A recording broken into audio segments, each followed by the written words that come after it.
저는 오늘 야고보서 5장 7절로 11절 말씀을 중심으로 고진감래의 신앙이라는 제목으로 은혜를 나누고자 합니다. 한번 따라 하시면 좋겠습니다. 고진감래의 신앙. AI에다가 이렇게 쳤어요. 그 인내 뒤에 다가오는 즐거움은 무엇일까? 그랬더니 AI에서 고진감래하고 나오더라고요. 그래서 인내의 신앙이 될까? 인내하는 사람 뭐를 할까 하다가 AI가 고진감래 하니까 그게 좋다. 제목은 고진감래. 사자성어를 제목으로 삼았습니다. 고진감래. 좀 세련되지 않았나요? AI가 가르쳐 준 거예요. 별로 AI 모르시는구나.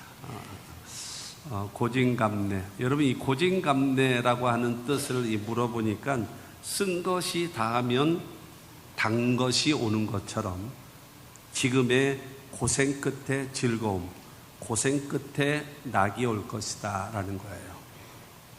그렇기 때문에 지금의 고난, 지금의 어려움을 참고 견디고 이기면 즐거움으로, 낙으로, 만족으로 다가온다라는 거예요. 우리 주변을 이렇게 돌이켜보면은요, 그렇지 않아요? 나름대로 지식이 있고, 나름대로 열정이 있는 사람들이 일을 시작을 잘해요. 일을 잘 저질러요. 이렇게 하자. 그러면서 탁 시작을 해요. 근데 중요한 거는 시작도 중요하지만 끝까지 가는 게 문제잖아요. 끝까지 가는 게. 근데 이 나름대로 지식, 나름대로 열정, 이런 사람들이 일을 시작은 잘하는데 뒷마무리가 안 되는 거예요. 그래서 실패하고 주지 않는 경우들이 많이 있습니다. 그러면 중요한 거는 시작을 하고 여러분 새롭게 도전을 했음에도 불구하고 그것이 성취는 누가 하느냐? 인내하는 사람, 끝까지 견디는 사람. 그 사람이 성취하고 그 사람이 여러분 이기게 되어지는 것입니다. 야고보서에서 많이 다루고 있는 주제, 그 주제 중에 하나가 바로 무엇인가 하면 인내이거든요.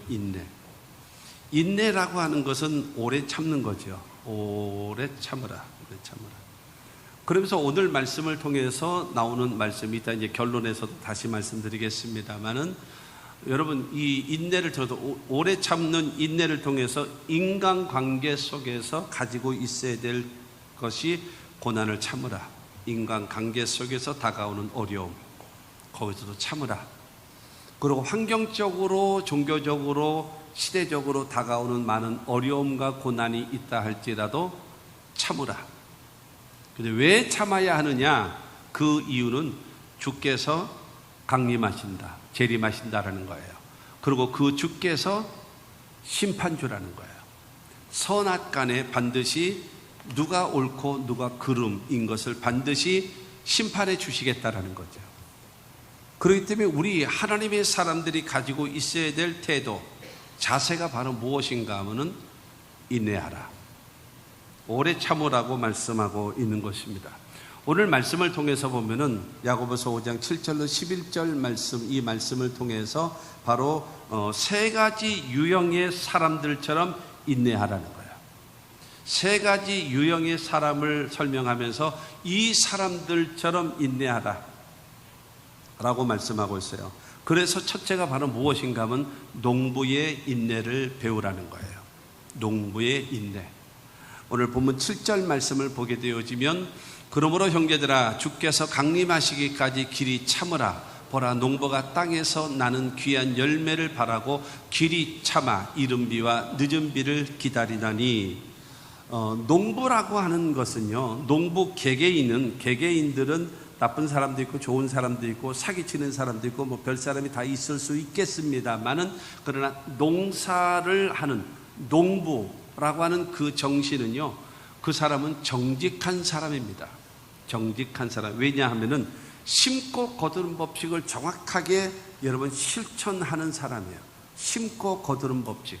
우리가 옛날부터 쓰는 말이 있잖아요. 콩 심은 데 콩 나고 팥 심은 데 팥 나고, 적게 심으면 적게 거두고 많이 심으면 많이 거두고, 심지 않으면 아무것도 거둘 것이 없는 잡초만 무성하게 되는 거예요. 이거에 대해서 너무나 잘 알고 있어요. 심고 거두는 법칙을 너무너무나 잘 알고 있는 사람들이 누구냐? 그 사람들이 농부라고 얘기하는 겁니다. 씨를 보면은요, 여러분 병아리도 한 입밖에 안 돼요. 씨 하나가 탁 쪼아버리면 없어지잖아요. 그런데 그 보잘것없는 씨 하나를 보면서 농부는 30배, 60배, 100배의 결실을 바라보기 때문에 이 씨를 귀하게 여기고 이 씨를 심고 농사를 시작하는 것입니다. 그것이 농사 짓는 사람이에요. 봄에서 심고 여름에 가꾸고 가을에 풍성한 결실을 기다리는 정직한 사람들, 그 사람들이 바로 이 농부와 같은 사람입니다. 열매를 기대하기 때문에 땀 흘리는 거예요. 열매를 기대하기 때문에 수고하는 거예요. 열매를 기다리기 때문에 때에 맞춰서 여러분 합당한 일을 하면서 여러분 일을 하면서 살아가는 사람, 그 사람들이 농부다라고 얘기하는 겁니다. 하루아침에 이루어지나요? 그럴 수는 없잖아요. 심은 다음에 그 다음 날 바로 맺어지나요? 어느 분이 그런 어렸을 때, 그러니까 초등학교 다닐 때 그 학교에서 고구마를 심는 거를 해줬대요. 그래서 가르쳐 줬대요. 그래서 그걸 했는데 학교 갔다 와서 이게 고구마 이렇게 줄기가 조금 나와 있고 그렇게 된 다음에 이 해놓은 거를 학교 갔다 와서 고구마가 얼마나 자랐나 보자고 쏙 뽑아봤대요. 그랬더니 없대래. 그래서 다시 넣고 흙으로 다시 덮고 그 다음날 학교 갔다 와서 고구마 열렸나 하고 나서 다시 뽑아봤대요. 그랬더니 없대래요. 그래서 계속 반복했더니 말라 죽었대요. 여러분 하루아침에 이루어지는 것은 아니잖아요. 시간이 필요하고 때가 필요하잖아요. 그렇기 때문에 씨를 뿌리기도 하고 인내하면서 수고하고 열매를 기다리는 겁니다. 하루아침에 이루어지지 않기 때문이죠. 그러면서 여러분 열심히 그 씨를 가지고 농사를 지으면서 수고를 하는 겁니다. 그래서 오늘 7장 그 말씀에 그러잖아요. 이른 비와 늦은 비를 기다리나니 그랬습니다. 이른 비와 늦은 비. 그러니까 우리나라로 얘기하면은 초봄이죠. 초봄에 비가 오면 밭갈이 논갈이 하기 쉽죠. 비가 오니까요. 하기가 쉽죠. 근데 비가 오지 않으면 비가 어느 정도 물이 채워져야 땅을 갈 수 있고 그 다음에 밭과 논을 준비할 수 있지 않겠습니까? 그러고 나서 지금과 같은 9월달 가을이 되어져 가고 있는 지금은 어느 것이 잘 좋은가? 저는 이제 전문가는 아니에요. 전혀 비전문가죠. 완전히. 그러나 중요한 것은 이 살아온 그 인생을 경험을 통해서 보게 되어지면 낮에는 굉장히 덥고 낮과 밤에는 선선하고 그리고 밤에 비가 오면 금상첨화입니다. 그러면 곡식이 잘 자라죠. 여러분 이 과일들이 당도가 높지요. 낮에는 덥고 그 다음에 아침 저녁에는 선선하고 그리고 저녁에 비가 온다. 끝내주는 거죠. 그러면 이제 모든 곡식도 좋고 과일도 좋고 모든 것이 좋은 그런 상황이 되어진다. 그러나 이스라엘 나라는 우리나라처럼 논농사가 아니에요. 그들은 밭농사입니다. 보리와 밀 농사를 짓고 있습니다. 그리고 나머지는 이제 과수 일을 하게 되어지거든요. 그렇기 때문에 이른비라고 하는 것은 우리나라 달력으로 얘기하면 10월에서 11월 달에 이른비가 내려요. 그래서 이른비를 통해서 땅을 갈고 농사 준비를 하는 겁니다. 그래서 농사를 시작해요. 그리고 이 늦은 비는 3월에서 4월 달에 비가 옵니다. 그래서 그 비로 인하여 열매를 풍성케 맺게 만드는 바로 그것을 하거든요. 그러니까 자기는 최선을 다하고 그 다음에 이른 비와 늦은 비를 내려서 지금이야 비가 오든지 안 오든지 나름대로 여러 가지 이 물을 공급할 수 있는 그런 기술과 능력과 여러 가지를 갖추어져 있기 때문에 다르지만 과거에는 하늘만 바라보는 시절이기 때문에 자기 자신으로서는 최선을 다하는 거예요. 그래서 진인사 대천명이라고 하는 그 말처럼 사람이 할 일을 다하고 하늘의 명을 기다리는 거예요. 인간은 열심히 노력하면서 때를 따라서 이른 비를 내려주고 그 다음에 늦은 비가 내려질 것을 간절히 기대하고 소망하고 있는 것입니다. 농부들은요, 이 농작물들이 우기를 잘 견딜 수 있게끔 만들어야 돼요. 이 밭농사를 짓고 있을 때에 물이 없어서는 안 되죠. 그러나 물이 밭에 머물러 있으면 뿌리가 썩어버립니다. 그렇기 때문에 물꼬를 터줘서 여러분 물은 있어야 되지만 물이 여러분 씨앗 속에 그 뿌리 속에 잠겨 있으면 안 되기 때문에 물을 빼줘야 돼요. 그리고 건기가 될 때는, 비가 없이 메말랐을 때는요, 그들에게 수분을 또한 공급해 줘야 돼요. 비가 많이 오는 우기 때, 그리고 비가 오지 아니하는 건기 때, 이거를 잘 견딜 수 있도록 농작물들이, 그거에 의해서 수고하는 사람이 누구냐? 농부지요. 그래서 옛날에 그런 말을 들어본 적이 있어요. 이 곡식은 농부의 발자국 소리를 듣고 자란다라는 말도 있습니다. 그처럼 여러분, 농부는 귀한 열매를 바라보고 있기 때문에 수고하고 애쓰고 노력하는 겁니다. 마가복음 4장 28절 말씀을 보면, 땅이 스스로 열매를 맺되 처음에는 싹이요 다음에는 이삭이요 그 다음에는 이삭의 충실한 곡식이라 라고 하는 겁니다. 여러분, 하루아침에 이루어지지 않잖아요. 싹이 있고 이삭이 있고 그 다음에 충실한 곡식이 있어요. 과정이 있다는 거죠. 그러니까 좋은 열매를 바라보고 있기 때문에 중요한 거는 그것 좋은 이른 비와 늦은 비가 때를 따라 내릴 것을 바라보면서 그 다음에 거기에 합당하게 수고하고 애쓰고 노력하고 그렇게 해야지만이 좋은 결과가 맺어지게 되어지는 것입니다. 그 때를 놓쳐서는 안 되는 거죠. 시편 126편 5절과 6절 말씀을 보면, 눈물을 흘리며 씨를 뿌리는 자는 기쁨으로 거두리로다. 울며 씨를 뿌리러 나가는 자는 반드시 기쁨으로 그 곡식단을 가지고 돌아오리로다. 이스라엘 나라 그 지역, 중동 지역에 씨를 뿌려야 할 그 시기는요, 사막에서부터 불어오는 모래바람이 있대요. 지금이야 이게 보호 장구도 하고 안경을 쓰고 이렇게 안경도 쓰고 이렇게 하게 되어지면 덜 할 수 있겠지만, 과거에는 그런 장비라든가 이런 보호시설 이렇게 없었잖아요. 그렇기 때문에 모래바람이 오는 상황에서도 씨를 뿌려야 돼요. 그때 뿌려야 돼요. 그때 뿌리지 않으면 안 되는 거예요. 그래서 눈물을 흘리면서라도, 어떨 때는 울면서라도 씨를 뿌리러 가야지만이 되어진다라고 말하는 겁니다. 전에 가평에 제가 그 부흥회를 한 5번, 6번 간 교회가 있어요. 그 교회가 있는데 거기에는 그 가평에 포도 농사를 많이 짓는 지역인가 봐요. 거기도. 그러면서 그런 이야기를 하더라고요. 그 권사님이 우리가 포도 딸 때만 빼놓고는 언제든지 오시고 싶으면 오세요. 와서 부흥회 하시면 좋겠습니다. 그래서 어쨌든 6번인가 그렇게 갔었거든요. 그런데 그분이 하시는 말씀이 그런 얘기를 하더라고요. 포도 딸 때는요, 시아버지가 돌아가셔도 못 가요 이러더라고. 난 그 소리 듣고 깜짝 놀랐어요. 여러분, 아무리 포도 따는 게 그게 중요하다 할지라도, 여러분, 시아버지가 돌아가셨는데 어떻게 장례를 안 가요? 그만큼 중요하다라는 거죠. 시기 놓치면 안 된다라는 거죠. 하루 이틀 더 지나게 되어지면 당도가 떨어진대요. 비 오기 전에 따느냐 비 온 후에 따느냐에 따라서 당도 차이가 확 난대요. 그렇기 때문에 그 시기를 맞추는 거예요. 싹이 있고 이삭이 있고 충실한, 여러분, 곡식이 있어지는 것처럼 그때 씨를 뿌려야 될 때 씨를 뿌려야 되고, 김을 맬 때 김을 매야 되고, 비료를 줘야 될 때 비료를 줘야 되고, 걷어야 할 때 걷어야 되는, 그것을 잘 마칠 줄 알아야, 그래야지만이 풍성한 결실이 맺어진다라는 겁니다. 성도된 저와 여러분들은요, 우리는 영적인 농부입니다. 예수님 말씀하십니다. 씨 뿌리는 비유를 말씀하시면서 너희는 밭이다. 그리고 씨는 하나님의 말씀이다. 이 말씀의 씨가 심어지면 30배, 60배, 100배로 결실을 맺는다. 그런데 이것이 심어지지 않으면 열매를 기대할 수 없다라는 거죠.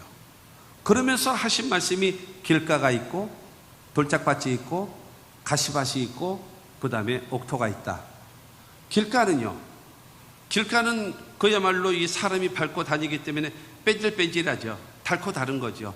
그렇기 때문에 씨가 떨어져도 씨를 덮을 수가 없어요. 씨를 받아주지를 못해요. 그렇기 때문에 그 씨는 새들이 먹어버리고 맙니다. 그리고 돌짝밭에 떨어지면, 돌이 많은 곳에 떨어지게 되어지면 흙이 약간 덮여지기도 하고, 그래서 뿌리도 내리지만 태양빛에 인해서 이 돌이 뜨거워지게 되어지면 뿌리를 완전히 태워버리고 상하게 만들어서 죽어버리는 거예요.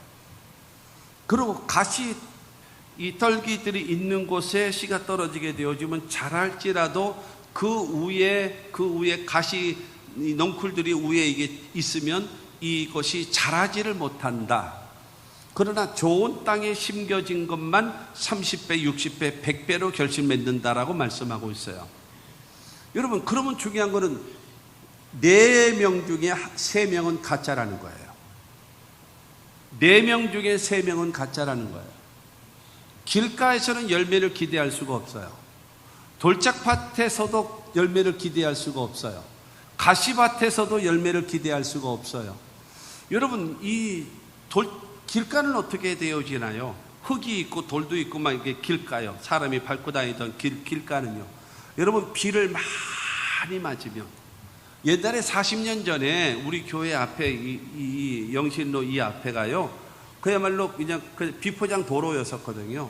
비가 오게 되어지면요, 발이 푹푹 빠지는 길이었어요. 이 영신로 여기가. 지금은 완전히 판도가 달라져 있습니다만은, 여러분, 이 땅을 사게 되는 40년 전에는 이 비가 오게 되어지면 푹푹 빠지는 동네였었어요. 길가는요, 간단해요. 은혜의 비를 충만하게 받으면 길가와 같은 땅이요, 여러분, 옥토가 될 수 있는 거예요. 여러분, 하나님의 말씀을 들으면서 전혀 관심이 없는 사람, 딴청하고 있는 사람, 놀고 있는 사람, 별 사람들 다 있어요. 이 사람들은 다 뭐예요? 길가입니다. 하나님의 말씀이 전혀 그 사람에게 여러분 영향력을 끼치지를 못해요. 교회는 다니지만 그 사람은 신앙하고는 전혀 상관없이 교회를 출석하는 사람들이 많이 있습니다.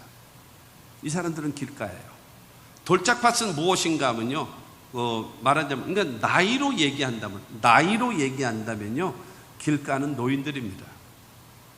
인생을 살아보다 보니까는 닳고 닳아가지고 자기 방식대로 살아가요. 그러면 돌짝밭은 무엇일까요? 돌짝밭은요, 돌이 있어요, 자갈이 있어요. 이것은 청소년들입니다. 이 못된 고집이 있어요, 자존심이 있어요, 못된 죄의 습관들이 있어요. 이것이 돌입니다. 여러분, 이 돌을요, 이 뿌리나 이 씨가 못 이깁니다. 그래서 이 죄라고 하는, 습관이라고 하는, 못된 여러분 고집이라고 하는 이 돌이요, 열을 받으면요, 이 말씀이라는 뿌리가 다 말라 비틀어져 죽어버립니다. 그러면 이거 어떻게 여러분 옥토가 될 수가 있겠습니까? 간단해요. 흙하고 돌하고 섞여 있잖아요. 돌만 걷어내면 됩니다. 돌만 걷어내면 남는 건 흙밖에 없어요. 돌을 걷어내는 것이 무엇입니까? 회개하는 거예요. 돌이키는 것입니다. 그렇게 되어지면 길가와 같은 땅은 하나님의 은혜의 비를 충만하게 받으면 여러분 옥토와 같은 땅이 되어질 수가 있고, 돌짝밭과 같은 마음은 돌을 걷어내면 남는 건 흙밖에 없기 때문에 그 땅도 옥토가 되어지는 것입니다. 할렐루야. 그 다음에 가시밭은 어떻게 되어지나요? 옛날 농사 질 때 그러지 않았어요? 겨울 내내 봄 되어졌을 때에 그 논두렁 옆에 이렇게 이 풀들, 잔디들도 있고, 그 다음에 작년에 그 씨를 걷었던 밑에 밑둥거리가 있잖아요. 그런 것들을 어떻게 해요? 싹 불태우잖아요. 싹 불태워버리고 나서 그러면은 이게 산성이 알칼리성으로 바뀌어진대요. 그러면 비료를 훨씬 덜 줘도 된다는 거예요. 옛날에 그러다가 산도 태우기도 하고 막 이런 불상사도 생겨났습니다만은, 여러분 이 가시 넝쿨과 같은 이런 것들은 어떻게 하면 되냐? 잡초 같은 거죠. 싹 성령의 불로 태워버리면 여러분 싹 사라지는 것입니다. 길가와 같은 마음은 하나님의 크신 여러분 은혜의 비를 받으면 옥토가 되어질 수가 있고, 그 다음에 돌짝밭과 같은 마음은 회개하고 변화됨으로 인하여 우리가 옥토가 될 수가 있고, 염려, 근심, 걱정을 가득 차 있는 가시밭은요, 성령의 불로 싹 태워버리면 그러면 옥토가 되어지는 것입니다. 할렐루야. 낙심하지 말고 포기하지 말고, 그래요 나는 길가예요 어쩌라고 여러분 이렇게 덤빌려고 하지 말고, 나이 먹은 길가, 그 다음에 중년이 가시밭, 그 다음에 이 돌짝밭이 청소년. 그러면 옥토는 누구냐? 옥토는요, 어린아이들입니다. 어린아이들은 심은 대로 그냥 그대로 받아들이잖아요. 그대로 받아들여요. 그와 같은. 그렇기 때문에 성경은 말하잖아요. 어린아이와 같은 자가 되어져야 천국을 소유한다고 하지 않습니까? 그러나 어쨌든 길가도 은혜의 비를 맞아서 옥토가 되어지고, 돌짝밭도 회개함으로 인하여 옥토가 되어지고, 가시밭도 성령의 불로 싹 태움으로 인하여 옥토가 되어지고, 할렐루야, 열매 맺게 되기를 주 예수 이름으로 축원합니다. 우리 마음속에 하나님의 말씀이 잘 심어져서 30배, 60배, 100배로 결실을 맺어야 된다는 겁니다. 갈라디아서 6장 7절과 8절 말씀을 보면, 스스로 속이지 말라. 하나님은 업신여김을 받지 아니하시나니 사람이 무엇으로 심든지 그대로 거두리라. 자기의 육체를 위하여 심는 자는 육체로부터 썩어질 것을 거두고, 성령을 위하여 심는 자는 성령으로부터 영생을 거두리라. 하나님은 업신여김을 당하지 않는데요. 이 말은 무슨 말인가 하면, 하나님은 속지 않는다는 거예요. 하나님은 절대로 하나님을 설득시키려고 하지 마세요. 하나님을 이해시키려고 하지 마세요. 하나님은 내 상황을 너무나 나보다도 나를 더 정확히 알고 계시는 하나님이시란 말입니다. 여러분, 우리가요, 여러분, 무엇으로 심든지 그대로 거두게 되어지는데, 육체를 위하여 심는 사람은요, 육체로부터 썩어질 것을 거둔대요. 여러분, 육체를 위하여 심는 자라고 하는 것은 무엇이겠습니까? 세상 따라 살아가는 거예요. 교회는 와요, 주일날. 성경책 들고 교회는 와요. 그러나 내 삶은요, 세상 유행 따라 살아가고, 세상 사람들과 살아가고, 여러분, 육신의 정욕과 안목의 정욕과 이생의 자랑을 추구하며 살아가고 있어요. 그 사람에게 거둘 것은 아무것도 없어요. 하나님 앞에 인정받지 못합니다. 사람들 앞에도 인정받지 못해요. 인생에 여러분 허무함을 느낄 수밖에 없는 것입니다. 그러나 성령을 위하여 심는 자는 성령으로부터 영생을 거둔답니다. 여러분, 성령을 위하여 심는다라는 것은 무슨 말이겠습니까? 성령의 인도하심을 따라 살고 하나님의 말씀 따라 순종하며 살아가는 그 삶은 하나님께서 반드시 저와 여러분들에게 무엇을 하신가 하면 반드시 축복해 주실 것입니다. 여러분, 왜냐하면 성령은요, 진리의 영이기 때문에 성령은 우리를 진리의 길로 인도하십니다. 아멘 하십시오. 하나님은 거룩하신 영이기 때문에 우리를 거룩한 길로 우리를 인도하신단 말입니다. 생각이 거룩해지고 말이 거룩해지고 우리의 삶이 거룩해지도록 하나님은 역사해 주시는 것입니다. 육체를 위하여 심는 자는 육체로부터 썩어질 것, 허무한 것, 아무것도 없는 그것을 거두면서 난 바보처럼 살았다라고 후회할 수밖에 없지만, 성령을 위하여 심는 사람은 여러분 현세도 복을 받고 내세도 영생을 소유하는 하나님의 사람이 되어짐을 믿게 되기를 주의 이름으로 축원합니다. 이 성령을 위하여 심는 사람은요, 갈라디아서 5장 22절과 23절에 보면 오직 성령의 열매는 사랑과 희락과 화평과, 하나님 앞에요, 사랑과 희락과 화평, 그 다음에 사람들과의 관계 속에서는 오래 참음과 자비와 양선, 그리고 자기 자신은요, 충성의 사람, 온유의 사람, 절제의 사람으로 바뀌는 거예요. 성령이 나를 지배해야 하나님 앞에는 사랑과 희락과 화평의 사람, 사람들과의 관계 속에서는 오래 참음과 자비와 양선의 사람, 내 자신은 충성의 사람, 온유의 사람, 절제의 사람으로 바뀌는 겁니다. 하나님의 성령이 아니고서는 나를 이길 재간이 없어요. 그러므로 사랑하는 성도 여러분, 저와 여러분들은 영적인 여러분 농부들입니다. 그래서 여러분 아무것도 없는 쭉정이, 여러분 속에 아무것도 없는 쏙빈 강정과 같은 신앙생활에서는 안 될 것이고 30배, 60배, 100배로 결실 맺어야 되지 않겠습니까? 여러분 인생 다 가서 주님 앞에 서는 날 이 악하고 게으른 종아, 이런 말을 들으면 어떡해요? 지금은 죄인오라 하실 때에 날 부르소서 되잖아요. 그러나 주님 심판 때에는요, 회개할 기회가 없습니다. 거기서는 영원한 버림받을 수밖에 없단 말이에요. 그러므로 저와 여러분들을 부족함이 없는, 하나님 앞에 여러분 언제든지 쓸 수 있는 하나님의 사람들, 하나님 앞에 열매 맺고 사람들 앞에 변화된 열매를 맺고 내 자신에게도 열매를 맺으며 살아갈 수 있도록 농부의 인내를 배워서 여러분 아름다운 30배, 60배, 100배로 결실 맺는, 하나님 앞에도 열매가 있고 사람들 앞에도 열매가 있고, 할렐루야, 그리고 내 자신에게도요 부끄러움 없는 그와 같은 신앙, 삶이 되어져야 하지 않겠습니까? 두 번째로 선지자들의 인내를 배우라는 거예요. 선지자들의 인내. 구약 성경에 보게 되어지면 두 직분자가 있습니다. 두 직분자. 기름 부음 받는 자가 첫째는 왕이고요, 두 번째는 선지자가 있고, 세 번째는 제사장이 있거든요. 왕이는 왕이니까 뭐 내버려 두고, 선지자와 제사장이 있어요.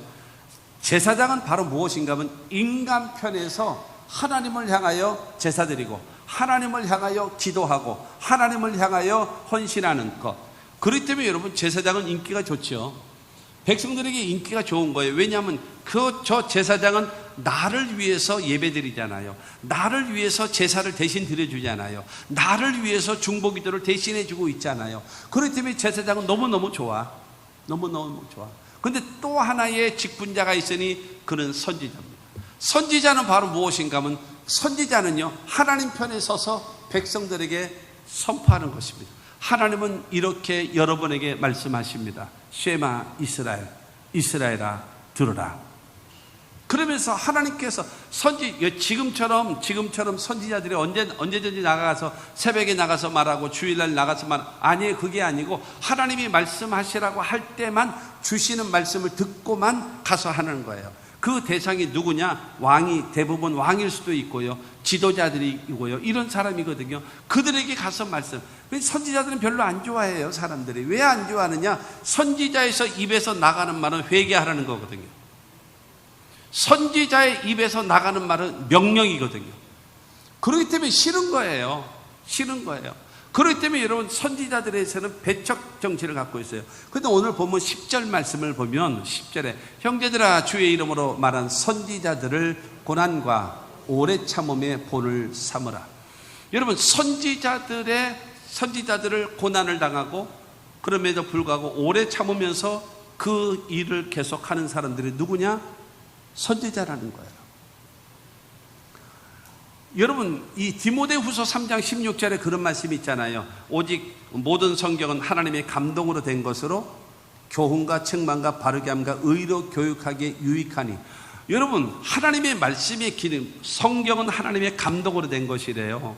근데 이 말씀이 어떤 기능을 하느냐? 첫째로 교훈합니다. 두 번째로 책망합니다. 세 번째로 바르게 합니다. 네 번째로 의로 교육시켜요. 이거 좋아하는 사람이 있습니까? 이 말? 교훈하고 책망하고 바르게 하고 의로 교육하는 말씀이 있습니까? 없어요. 이거 좋아하는 사람은 어디 있어요? 그러나 그 말씀을 들어서 이런 하나님의 사람으로 온전하게 하며, 온전한 사람, 흠잡을 데 없는 온전한 사람으로 변화되는 거예요. 그리고 선한 일을 행하기에 온전하게 하려 하십니다. 어떤 일을 시킨다 할지라도 능소능대하게, 적은 일을 시켜도 열등감에 빠지지 않고 그 일을 잘 감당하고, 큰 일을 시켜도 우월감에 빠지지 않고 자기의 일에 최선을 다하는, 여러분, 그와 같은 사람이 되는 것은요, 여러분, 성령으로 감동된 하나님의 말씀을 통해서 교훈을 받고 때로는 책망을 받고 이렇게 살아 바르게 함을 듣고 의로 교육된 그 말씀을 통해서 나를 다듬음으로 인하여 하나님의 사람으로 온전케 되어지는 것입니다. 할렐루야. 거봐, 여러분들이 이런 말씀에 기분이 언짢아서 아멘도 안 하잖아 지금. 자, 여러분 옛날을 한번 생각해 보죠. 지금 학생들도 있고 그런데 여러분 옛날을 생각해 보고 한번 손을 들어보세요. 여러분 지금은 이제 9월 달이라서 개학을 해서 2학기를 공부하고 이제 그러잖아요. 그런데 여러분도 마찬가지고 여러분의 자식들도 마찬가지고 방학이 되잖아요. 여름방학이 되거나 겨울방학이 있잖아요. 방학이 되어지면 여러분의 아들, 딸들 아니면 여러분의 경험, 옛날 경험에 나는 학교 가고 싶어. 나는 학교 가서 공부하고 싶어. 나는 방학이 너무너무 싫어. 그런 사람 있으면 손 들어봐요. 나는 구명숙 권사님 손 들은 줄 알았어. 근데 왜 이 시기에 귀를 만지고 앉았어? 나는 손 들은 줄 알았어. 여러분, 방학이 되어지면 나 싫어, 짜증나, 나는 학교 가고 싶어, 나는 공부하고 싶어 있으면 여러분 손 들어보세요. 없지요? 여러분은 다행스럽습니다. 정상입니다. 학교는 안 가면 좋고요, 공부는 안 하면 좋고요, 제일 좋은 것이 뭐예요? 오늘 선생님 어디 가셔서 오늘 자율학습이래. 제일 좋아. 제일 좋은 날이 무엇입니까? 개교기념일. 너무나 할렐루야 아닙니까? 그것이 지극히 정상이에요. 그렇다고 안 가면 깡통되는 거예요. 싫어요. 그러나 그 여러분 싫을지라도 공부를 해야 사람다워지는 거죠. 그렇지 않겠습니까? 하나님의 말씀도 마찬가지예요. 저와 여러분들의 교훈과 책망과 바르게 함과 의로 교육되어지는 그 말씀으로 인하여 하나님의 사람으로 온전히 세워지는 것이고, 그 다음에 선한 일을 행하기에 세워져 가는 것입니다. 사랑하는 성도 여러분, 하나님의 말씀에 관심 갖지 않고 있기 때문에 전부 다 지멋대로 신앙생활하는 거예요. 지 뜻대로 하는데 뭐 화를 내고 혈기를 내고. 왜 그런가요? 그 마음속에 신앙이 없어서 그래요. 그 안에 마음속에 하나님의 말씀이 없기 때문에 그렇습니다.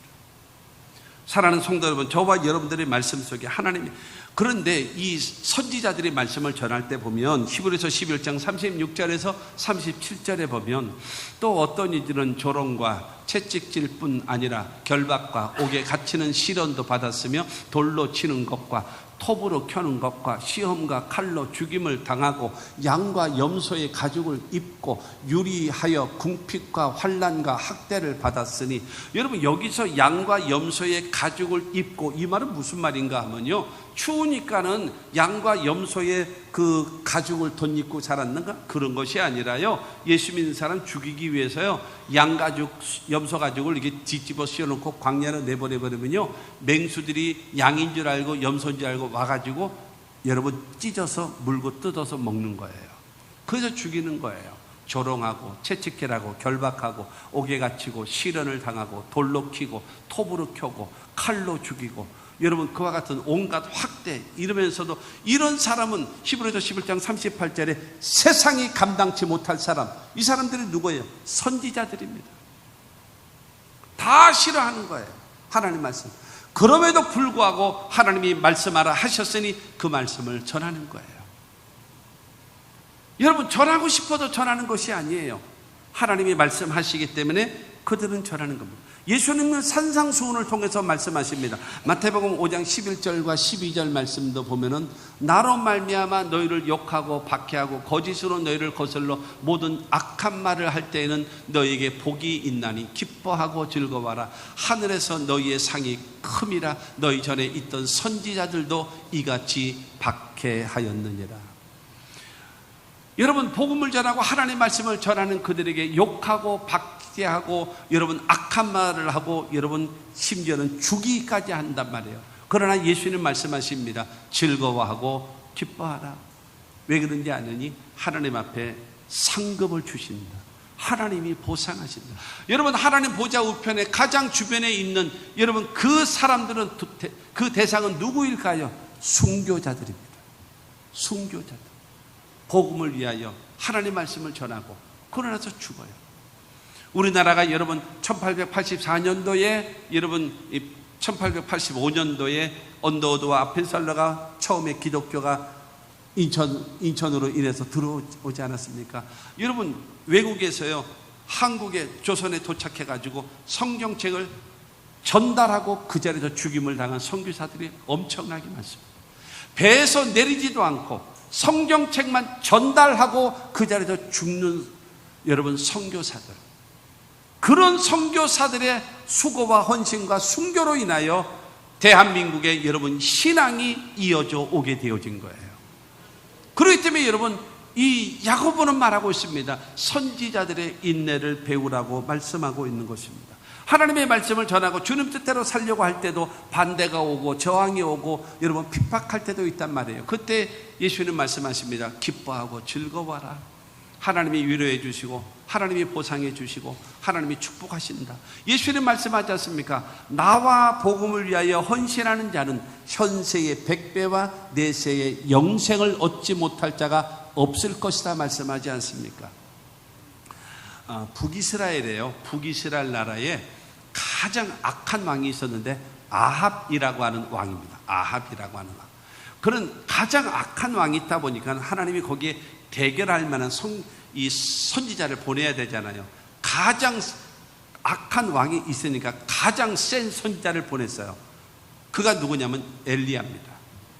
여러분 이세벨하고 결혼을 함으로 인해서 바알과 아세라를 여러분 공식적으로 이스라엘 나라에 수입을 한 거예요. 그저 여호와의 선지자들을 죽이고 제단을 허물어 버리고 그러면서 바알과 아세라를 여러분 섬기게 만든 겁니다. 그래서 모든 이스라엘 사람들은 엘리 바알, 엘이라고 하는 것은 하나님, 리라고 하는 것은 우리, 여러분 바알이라고 하는 것은 바알이 우리의 하나님이다. 여러분 아합 왕과 더불어 이스라엘 전체가 엘리 바알이에요. 그때 여러분 혜성같이 나타난 선지자가 있으니 그가 바로 엘리야입니다. 엘 하나님, 리 우리, 야훼 여호와라는 거예요. 여호와가 우리의 하나님이다. 그렇게 되어지면서 이 나라를 어찌하여 바알과 아세라의 나라를 만드셨습니까? 3년 6개월 동안 회개하지 아니하면 비도 내리지 않고 이슬도 내리지 아니할 것입니다 라고 얘기해요. 그렇게 되어져서 여러분 그때 당시에 그러니까 아합이 그냥 이 엘리야를 잡아서 죽이려고 막 혈안이 되어져 있었죠. 3년 6개월이 되어졌습니다. 하나님께서 엘리야에게 말씀하시는 겁니다. 이 땅에 비를 내려야 되겠다. 이제는 때가 됐으니 비를 내려야 되겠다. 하나님 말씀하세요. 그러자 엘리야는 왕을 찾아갑니다. 왕이시여, 우리 대결을 합시다. 무슨 대결? 바알과 아세라의 그 선지자를 모아놓고 제단을 쌓고 여호와 하나님의 선지자가 한 사람, 내가 제단을 쌓고 하늘에서 불이 떨어지는 그 신이 참신으로 합시다. 그러고 나서 이 불이 떨어지지 않냐는 그 선지자들은 다 죽여버리십시다. 그러니까는 아합 왕에게는 미칠 게 없거든요. 그냥 하자. 그래서 갈멜산에 여러분 사람들을 다 모아놓고, 그러니까 바알과 아세라 850명의 제사장들이 다 모였고, 그 다음에 여호와의 제단에 엘리야 혼자 딱 나타나가지고 바알이여 바알이여 불을 내리소서. 여러분 사람이 만드는 우상에서 물은 불을 내려요. 불을 내리기는 안 되는 거죠. 하루 종일 하는 거야. 안 되는 거야. 그러니까는 엘리야가 야 나도 하자. 그만 좀 해. 나 좀 하자. 나 좀. 그렇게 돼서 이제 엘리야 차례가 왔어요. 그래서 제단을 쌓아놓고 그 다음에 소를 잡고 제물을 올려놓고 그 위에 물 잔뜩 붓게 해요. 물도 없는데 물을 잔뜩 붓게 해요. 그러면서 열왕기상 18장 36절에 보면은 저녁 소재 드릴 때에 이르러 선지자 엘리야가 나아가서 말하되 아브라함과 이삭과 이스라엘의 하나님 여호와여, 주께서 첫째로 이스라엘 중에 하나님이신 것과 두 번째로 내가 주의 종인 것과 세 번째로 내가 주의 말씀대로 이 모든 일을 행하는 것을 오늘 알게 하옵소서. 첫째로 여호와께서 이스라엘의 하나님이심이 드러나기를 원하고, 두 번째로 내가 하나님의 종인 것이 이 시간에 나타나기를 원하고, 세 번째로 내가 하는 일이 지금 미치광이가 하는 것이 아니라 하나님의 말씀으로 나는 순종해서 하는 것을 이 모든 사람으로 알게 하옵소서라고 하면서 기도하면서 여호와여 응답하소서, 여호와여 응답하소서 하고 기도할 때에 하늘에서 불이 떨어져서 여러분 그 제단을 제물과 그 물과 장작과 다 태워서 여러분 그야말로 연납이 되어진 거예요. 여러분 이 바알과 아세라의 선지자들은 눈이 동그래도 기절초풍하는 상황이죠. 여러분 하늘에서 불이 떨어져서 엘리야의 제단에 여러분 이 불이 내려서 그 모든 제사를 다 받아냈어요. 그렇게 되어져서 열왕기상 18장 39절 말씀을 보면은 모든 백성이 보고 엎드려 말하되 여호와 그는 하나님이시로다, 여호와 그는 하나님이시로다 하니 와 여호와가 참 신이시군요, 여호와 하나님만 섬기겠나이다 라고 고백하는 위대한 승리를 만들어내는 여러분 그 하나님의 역사, 죽이려고 하는 그 상황 속에서도 여호와가 하나님이신 것과 내가 하나님의 종인 것과 내가 하는 이 모든 일이 하나님이 하시는 일이라는 걸 나타내 보여달라고 목숨을 걸고 하는 그 엘리야로 인하여서 여러분 그들을 다 850명의 바알과 아세라 선지자들을 거기서 다 목을 쳐도 죽였어요. 이와 같은 역사. 그렇기 때문에 성경은 말합니다. 선지자들의 인내를 배우라. 하나님의 보상, 하나님의 상급, 하나님의 위로를 바라보고 주의 일을 하는 게 싫어, 피곤해, 시간도 뺏기고 물질도 뺏기고 그리고 피곤하고 지치고 싫어 이러면서 하지 않는 사람들이 요즘에 얼마나 많습니까? 늦게 와서 일찍 도망가, 늦게 어그저그저 나갔다 잡힐까 봐 얼른 도망가려고 그래요. 여러분 어떻게 하면 주의 일 안 할까? 여러분, 이러면서 신앙생활하고 살아가는 사람들이 얼마나 많아요. 하나님은요, 예수 그리스도를 이 땅에 보내주셔서 우리의 죄를 위하여 예수를 십자가 못 박혀 죽게 하시고, 우리를 의롭다 하시기 위하여 예수를 부활시키시고, 그 예수를 믿는 자마다 구원함을 주시고 하나님의 자녀 되게 하시는 놀라운 사랑을 베풀어 주신 그 사랑을 믿게 되기를 주의 이름으로 축원합니다. 고난을 당할 때요, 베드로전서 2장 19절과 20절은 말합니다. 부당하게 고난을 받아도 하나님을 생각함으로 슬픔을 참으면 이는 아름다우나 죄가 있어 매를 맞고 참으면 무슨 칭찬이 있으리요. 그러나 선을 행함으로 고난을 받고 참으면 이는 하나님 앞에 아름다우니라. 세 가지 종류의 지금 고난이 다가와요. 부당하게 고난을 당해요. 중요한 거는 나는 잘못 없어요. 옆 사람이 사고로 인해서 나까지 피해를 당한 거예요. 부당하게 고난을 받았을지라도 하나님을 생각하고 참으면 하나님 앞에 아름답다라는 거예요. 두 번째 고난은 바로 무엇인가 하면 내가 죄를 지었어요. 내가 실수를 했어요. 내가 잘못을 했어요. 그거로 인하여 당하는 고난이에요. 그거는 백날 참아봐야 아름답지 못해요. 그거는 회개하고 반성하고 돌이키는 방법밖에 없어요. 그 다음에 세 번째는요, 선을 행함으로 고난을 받으면 하나님 앞에 아름답다라는 거예요. 부당하게 당하는 고난, 죄를 지어서 당하는 고난, 선을 행함으로 당하는 고난이 있습니다. 우리 모두는 고난을 당하고 있는데 부당하게 당하는 고난을 속에 있습니까? 아니면 여러분의 자업자득으로 여러분이 실수함으로 인하여 당하는 고난을 당하고 있습니까? 아니면 선을 행함으로 하나님의 일을 함으로 여러분 맡겨진 사명 감당함으로 인하여 다가오는 핍박이 있습니까? 여러분, 이 고난은 하나님 앞에 아름답다라는 거예요. 하나님 앞에 아름답다라는 것은 무슨 말이겠습니까? 보상이 있다라는 거예요. 하나님의 위로가 있다라는 거예요.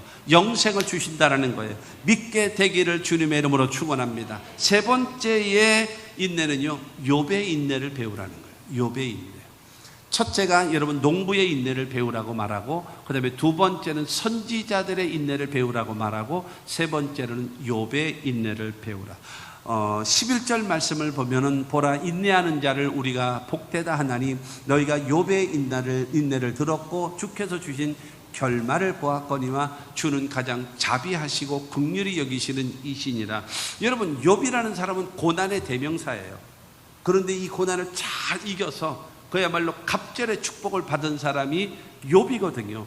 욥기서 1장 8절 말씀을 보게 되어지면 여호와께서 사탄에게 이르시되 내가 내 종 욥을 주의하여 보았느냐? 그와 같이 온전하고 정직하여 하나님을 경외하며 악에서 떠난 자는 세상에 없느니라. 하나님이 사탄에게 자랑하신 것입니다.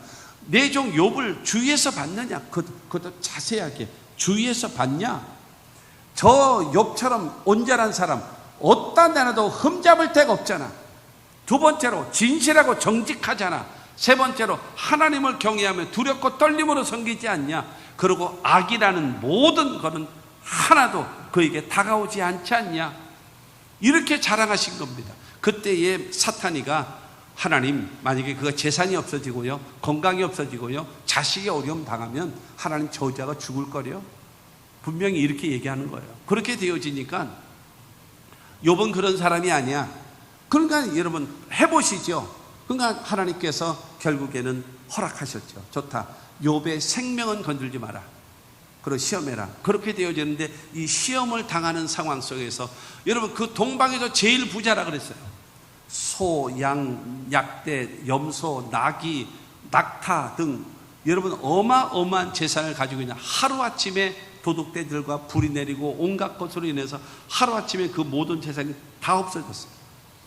10명의 자녀라서 7명의 아들과 3명의 딸이 있어서 큰아들의 생일잔치로 인해서 생일 축하합니다라고 하면서 가족이 모여서 여러분 생일 축하 잔치를 하고 있는데 저 들판에서부터 태풍과 같은 바람이 오더니 집 기둥 대기를 타다닥 쳐버려가지고 집이 폭삭 내려앉음으로 10명의 자녀와 자녀에게 속한 자식들이 다 죽어버린 거예요. 이런 상황이 돼버리고 말았어요. 여러분, 그러고 자기는 건강한 것밖에 없는데 머리서부터 발끝까지 현대판 문득병과 같이 악창이 나가지고 너무너무 견딜 수 없어서 여러분 기아장으로 자기 몸을 긁을 수밖에, 손으로 긁을 수 있는 정도가 아니라서 기아장으로 자기의 몸을 긁을 수밖에 없는 처절한 절망 속에 여러분 빠져 있었던 것입니다. 그러자 이 부인은요, 이 못된 여자는요, 당신이 믿는 하나님은 요 정도 하나님이라면 저주하고 죽어버려라 꼭 말하는 것이요, 마귀가 한 말을 똑같이 말을 해요. 똑같이 말을 해요. 그러나도 지 혼자 살겠다고 친정으로 뽀로록 하고 도망가 버렸어요. 욥이 얼마나 기가 막힙니까? 그 동방에서 최고의 부자, 신앙적으로나 인격적으로나 도덕적으로나 윤리적으로나 아무 흠이 없는 이 사람이 하루아침에 여러분 완전 절망에 빠져버리고 말았습니다.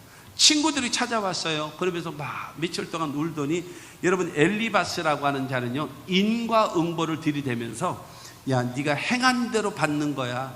너 행한 거 생각해봐. 하나님 앞에 회개해 임마. 너 잘못한 거 분명히 있어. 인과응보야. 그리고 여러분 빌닷이라고 하는 친구란 놈은요, 뭐라는가 하면 하나님은 공의의 하나님이야. 너의 죄의 결과로 이 고통을 당하는 거야 라고 하면서 계속 비난하는 거예요. 거기다가 소발이라고 하는 놈은요, 여러분 도덕적으로 지은 죄의 결과다. 인과응보, 공의로우신 하나님이 너의 죄에 대한 대가다. 그 다음에 도덕적으로 지은 죄가 있기 때문에 이런 어려움을 당하는. 그러니까 욥이 야, 나 같아도 그런 말 할 수 있겠다. 입 다물어. 나는 그와 그 같은 존재가 아니야. 입 다물어 할 정도로 고통스러웠어요. 근데 흔들리기는 했었지만은 그래도 인내하면서 기다릴 수 있었던 것은 바로 무슨 말인가 하면 욥기 23장 8절과 9절입니다. 그런데 내가 앞으로 가도 그가 아니 계시고 뒤로 가도 보이지 아니하며 그가 왼쪽에서 일하시나 내가 만날 수 없고 그가 오른쪽으로 돌이키시나 배울 수 없구나.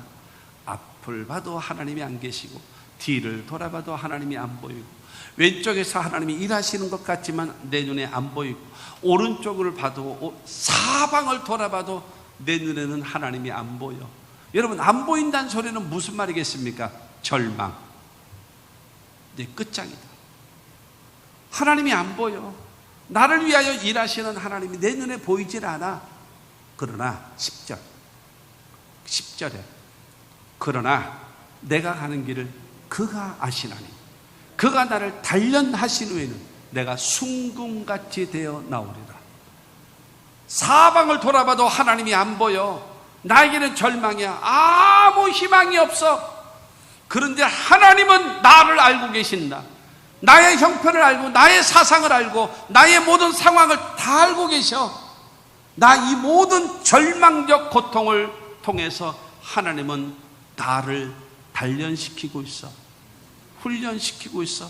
나에게 있는 불순물을 뽑아내는, 얼마나 있는지를 몰라도 나에게 있는 불순물을 뽑아내는 거야.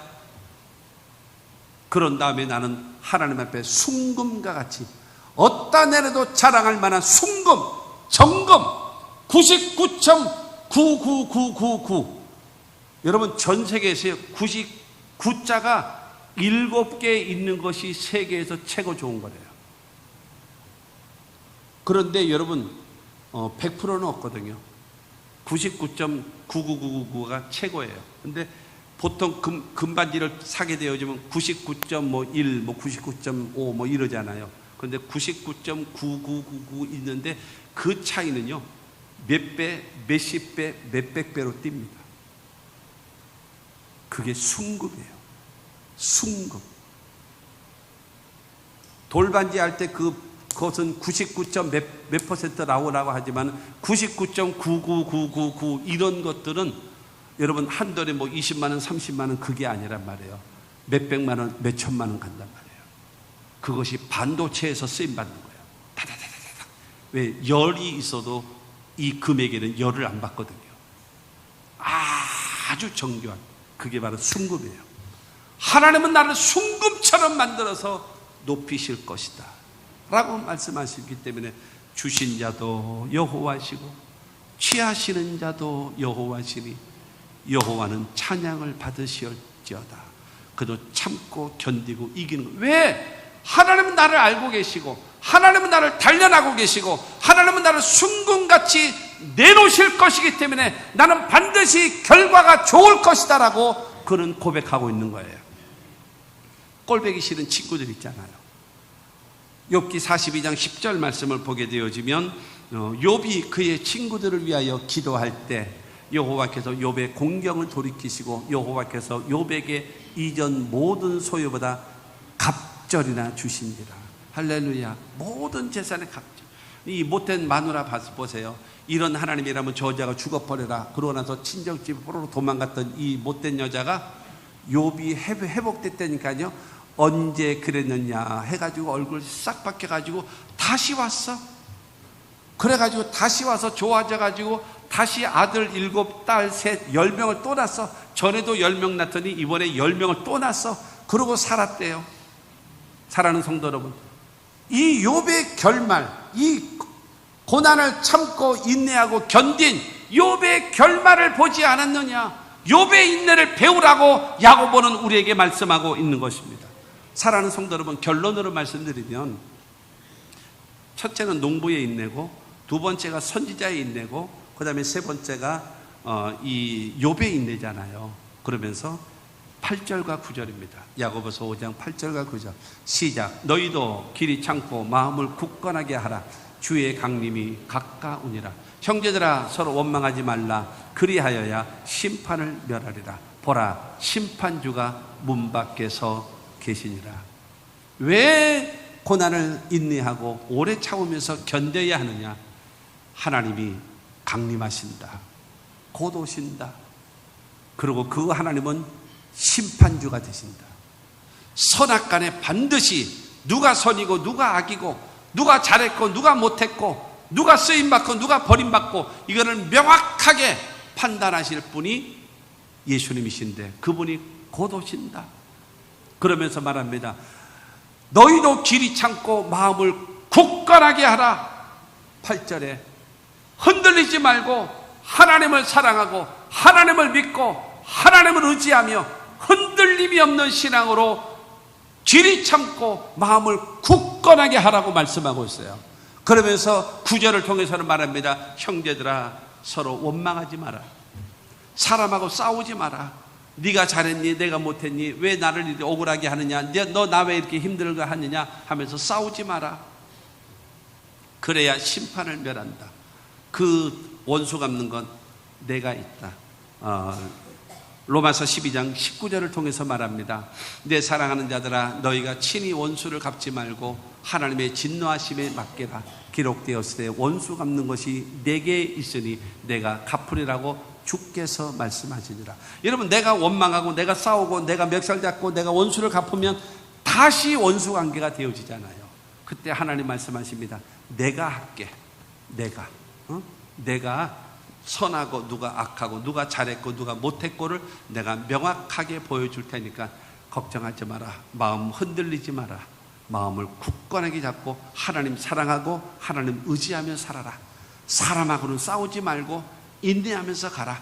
그리고 하나님께도 곧 재림하셔서 선악간에 반드시 판단해 주실 것이다 라고 말씀하시면서, 첫째가 농부의 인내처럼 그 때를 맞춰서 수고하고 때를 맞춰서 인내하고 때를 맞춰서 충성해서 하나님 앞에 30배, 60배, 100배로 결심 맺는 자가 되어질 것을 성경은 말씀하고 있고, 두 번째로 선지자들의 여러분 인내를 통해서 사람들은 싫어하기도 하고 반대하기도 하고 저항하기도 하고 핍박하기도 하지만, 그러나 하나님의 위로, 하나님의 보상, 하나님의 상급을 바라보고 맡겨진 일을 감당할 수 있는 신앙이 되라 말씀하고 있고, 그 다음에 세 번째로 욥의 여러분 인내를 통해서 바로 무엇인가 하면은, 네가 지금 절망적 상황이 되어져 있다 할지라도 하나님은 나를 아신다라고 기억하고, 그 다음에 하나님은 나를 단련하시는 이 기회로 삼고, 그리고 하나님이 나를 정금과 같이 순금과 같이 아름답게 나를 나타내 보여주실 것을 바라보고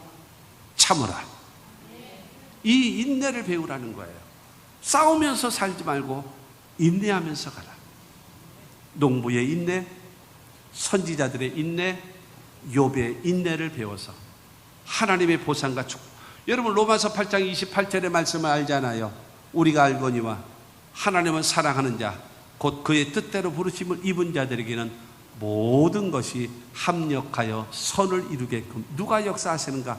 하나님이 역사해 주십니다. 고진감래의 신앙을 가지고 여러분, 농부의 인내, 선지자들의 인내, 그리고 욥의 인내를 배워서 주님의 보상, 합력하여 선을 이루시는 하나님의 축복이 여러분에게 있게 되기를 주의 이름으로 축원합니다.